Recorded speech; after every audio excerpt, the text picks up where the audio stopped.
It wasn't an announcement that shook the foundations of the British monarchy. It was a photograph, a single, silent, devastatingly simple image, released to the press at 8 a.m. on a brisk Tuesday morning. It showed Princess Catherine, the Princess of Wales, standing beside King Charles III in the Regency Room at Buckingham Palace. They were not smiling. They were not waving. They were standing at a mahogany desk, a single document laid out before them. Charles's hand was on the paper, steadying it.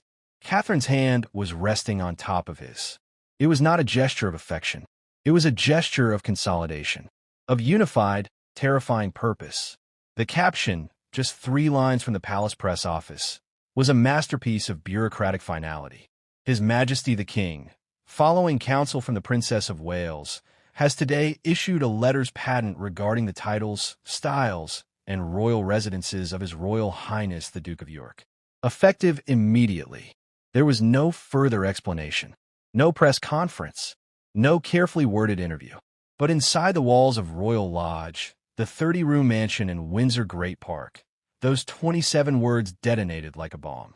Prince Andrew was in his private study, a room crammed with maritime memorabilia and framed photographs of a life that was, in that instant, rendered obsolete. He was eating his breakfast, scrambled eggs, kippers, toast cut into precise soldiers, when his private secretary, a man named Alastair, entered without knocking. The man's face was the color of parchment. "Your Royal Highness," Alastair began, his voice a dry rustle. Andrew didn't look up from his newspaper. "I said I wasn't to be disturbed, Alastair." "Sir," Alastair persisted, his hand trembling as he held out a tablet. It's the palace." Andrew took the tablet. He scanned a brief statement. He saw the photograph. For a long, suspended moment, he was perfectly still. The only sound was the ticking of the ornate carriage clock on the mantelpiece. Then a low, guttural sound borne deep in his throat. It was the sound of a man realizing the ground beneath his feet had not just shifted, it had vanished entirely. He stood up so violently his chair screeched back and toppled over. The plate of food crashed to the floor, scattering china and kippers across the priceless Persian rug. "Catherine," he roared, his voice echoing through the cavernous room. Charles took counsel from Catherine. He stared at the image, at his brother's resigned, grim face, at his niece-in-law's impossibly steady gaze. Her hand on top of the king's. It was she who was guiding the pen. It was she who was wielding the axe. "Get Charles on the phone," Andrew snarled, his jowls trembling with a fury so pure it was almost beautiful. "Get him on the phone now." Alastair didn't move.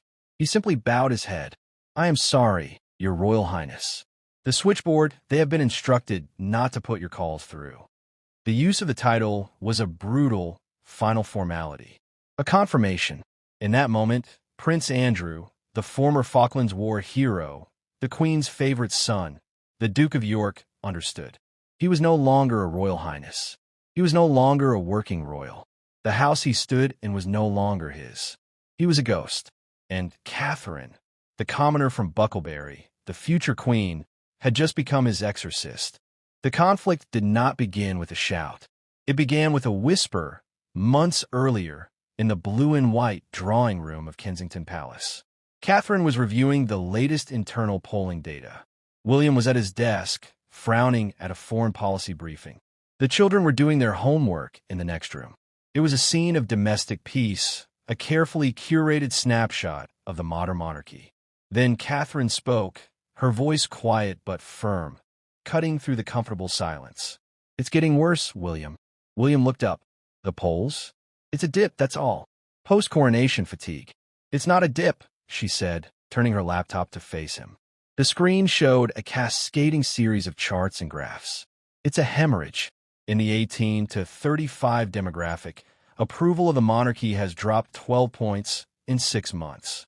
And when you cross-reference that data with qualitative responses," she clicked a key. A word cloud appeared. Dominating the center in huge, bold letters was one name, Andrew. William sighed, rubbing his temples. "We can't be held responsible for Uncle Andrew's baggage." "But we are." Catherine's voice sharpened, a rare show of public frustration. "That's the point. We are one brand. And his chapter is a stain that's seeping through the entire book. Every time we try to promote a new initiative, mental health, the early years of climate change, the first comment, the first headline is, "But what about Andrew? Why is the royal family still protecting a predator?" "The legal matters are settled," William said, a note of weary finality in his voice. It was the same line the courtiers used. "The legal matters are not the point." Catherine stood up, pacing the length of the room. "The perception is the point. He lives in a 30-room mansion, funded indirectly by the sovereign grant. He has round-the-clock police protection, costing the taxpayers millions. He is a symbol of impunity. And as long as he is, the monarchy he represents is one of privilege, not service." William was silent. He knew she was right. He had known it for years. But it was family. It was his father's brother. It was messy. "What would you have me do?" he asked, his voice low. "Go to my father and demand he evict his own brother? It would tear what's left of this family apart." Catherine stopped pacing. She looked at him, her gaze steady, filled with a resolve he had never seen before. It was the look of a woman who was no longer just a supporting player in the Windsor story. She was now its chief strategist. "No," she said softly. "You won't demand anything. I will." The plan was Catherine's alone. She called it, in the privacy of her mind, the Windsor Protocol. It was not an emotional reaction. It was a cold, clinical, strategic assessment. She spent weeks compiling data, financial records, security cost analyses, media sentiment tracking, historical precedents for the removal of royal styles. She built a case, brick by brick, as formidable as any fortress wall. She enlisted a small, trusted circle. Her private secretary, a ruthlessly efficient woman named Natasha, a retired Supreme Court justice who provided off-the-record constitutional advice, and a former MI5 analyst to handle the security implications. The first meeting with King Charles was held at Sandringham, under the guise of a family weekend. They walked through the winter gardens, the frost crunching under their feet. "Father," Catherine began, her breath misting in the cold air, "I need you to look at something." She handed him a slim, black leather binder. Charles, ever the intellectual, put on his reading glasses and began to page through it. He said nothing for 10 minutes. His expression shifted from curiosity to concern to deep, profound sorrow. When he finally spoke, his voice was heavy. "This is comprehensive, Catherine." "It's necessary," she replied, her tone gentle but unyielding. "The institution cannot survive him. Not in the 21st century. You're trying to build a streamlined, relevant monarchy. He is an anchor, dragging us back to our worst instincts of secrecy and entitlement." Charles stopped walking, looking out over the bleak, beautiful landscape. "He is my brother, and you are the king," Catherine said, the words hanging in the frozen air. "Your first duty is not to your brother. It is to the crown, to the future." She paused, letting the weight of the words settle. "To George and Charlotte and Louis." It was the masterstroke, an appeal not to his authority, but to his legacy, to his grandchildren who would one day inherit this mess. Charles closed the binder. He didn't agree. He didn't disagree. He simply said, "Leave this with me." The conflict raged within Charles for weeks. He was torn between the bonds of blood and the burden of the crown. He consulted no one else. Not Camilla, not his private secretary. This was a decision that had to be his, and his alone.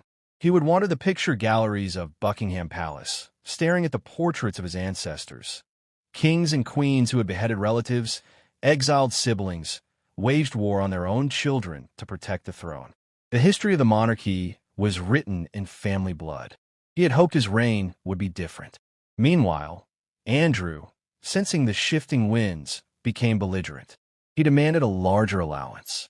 He complained about the incompetence of the palace press team.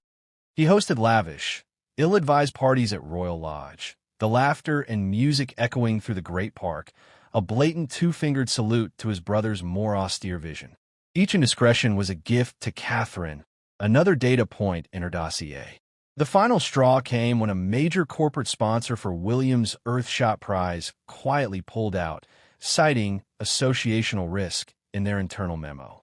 The memo was leaked to Catherine. She didn't go to William. She went straight to Charles. She didn't bring the binder this time. She brought a single sheet of paper with the sponsor's withdrawal statement highlighted. "It's starting, Charles," she said, using his Christian name for the first time in such a setting.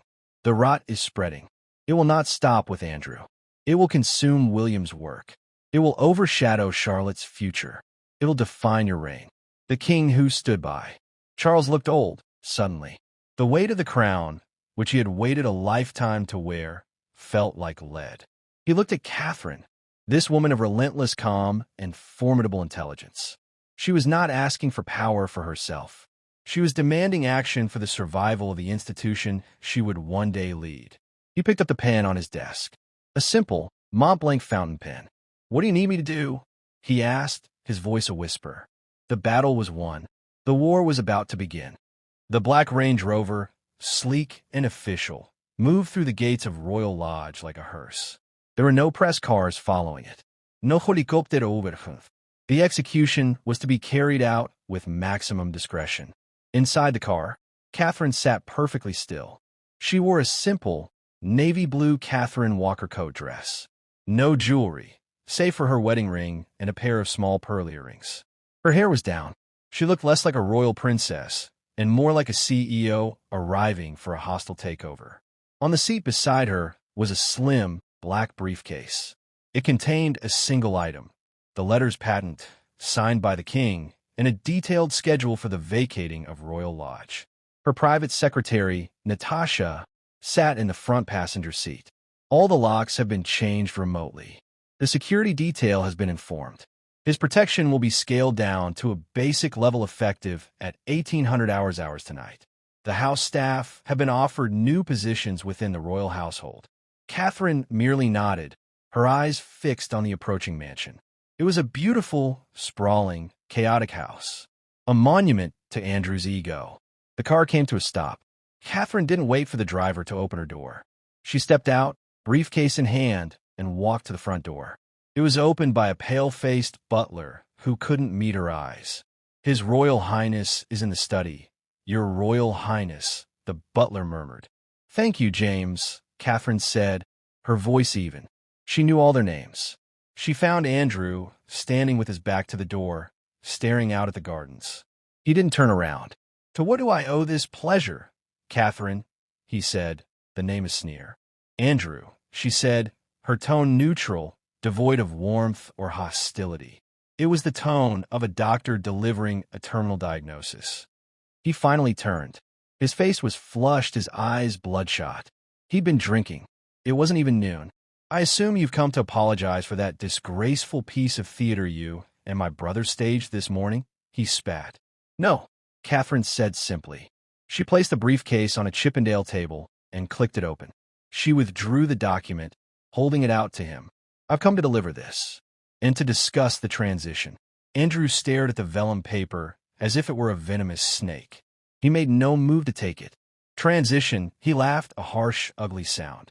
"What transition? This is my home. It is a grace and favor residence, tied to your status as a working member of the royal family," Catherine stated, as if reading from a legal textbook. "That status was formally revoked by the king this morning.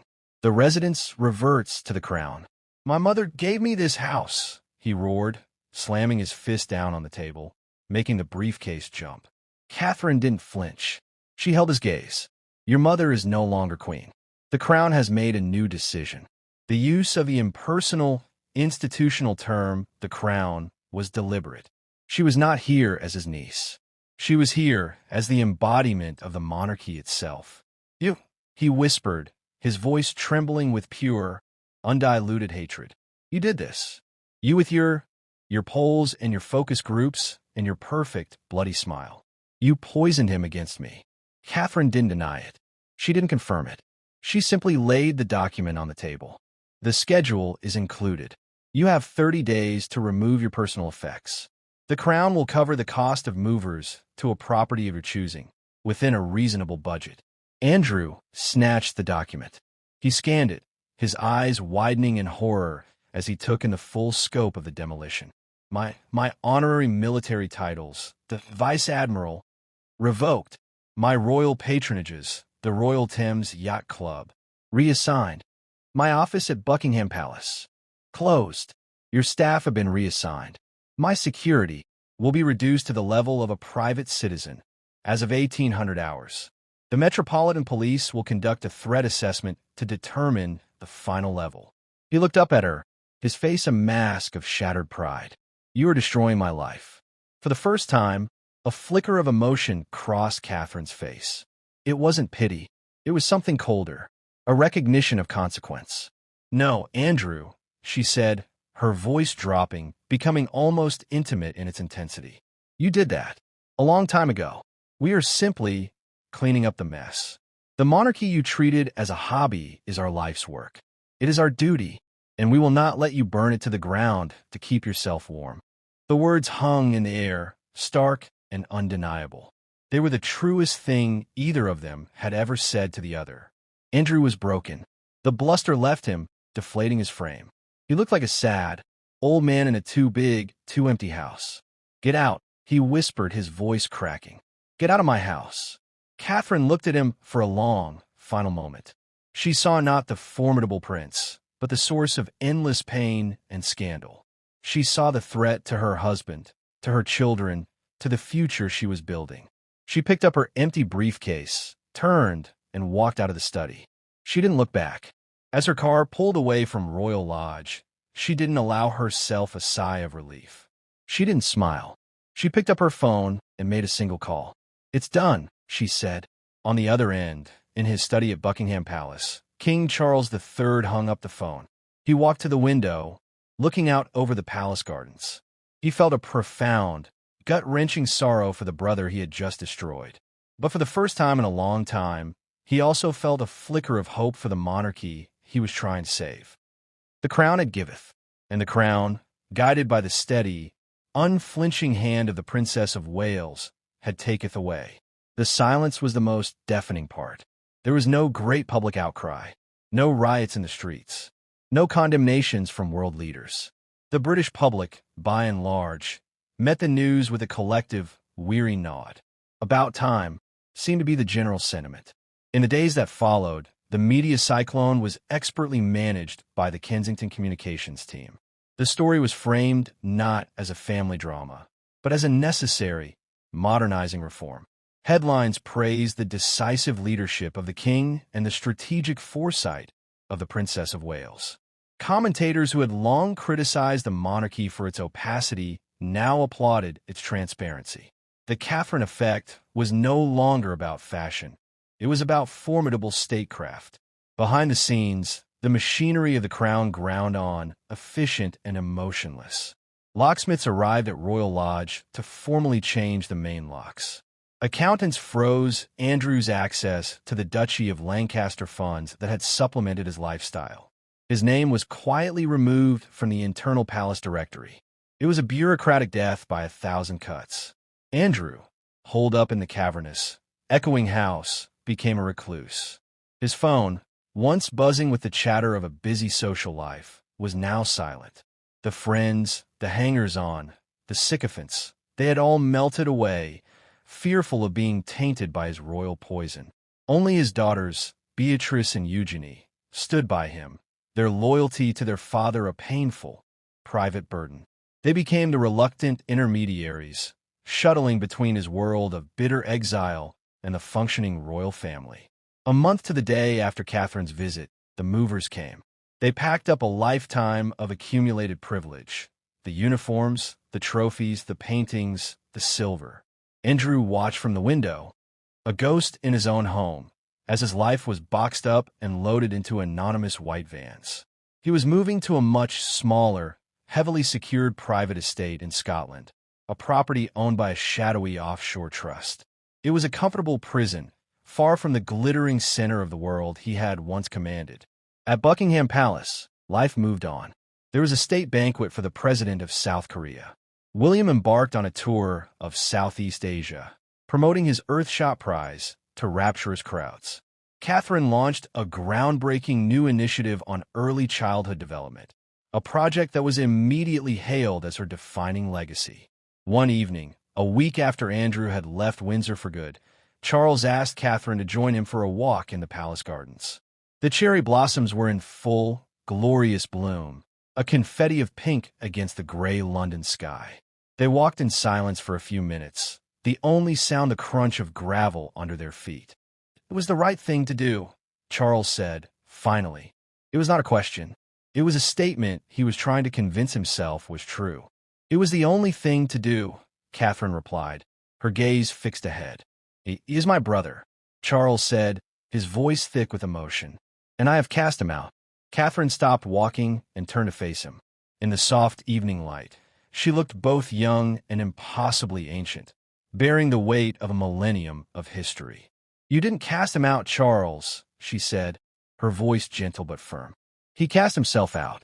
Through every choice he made,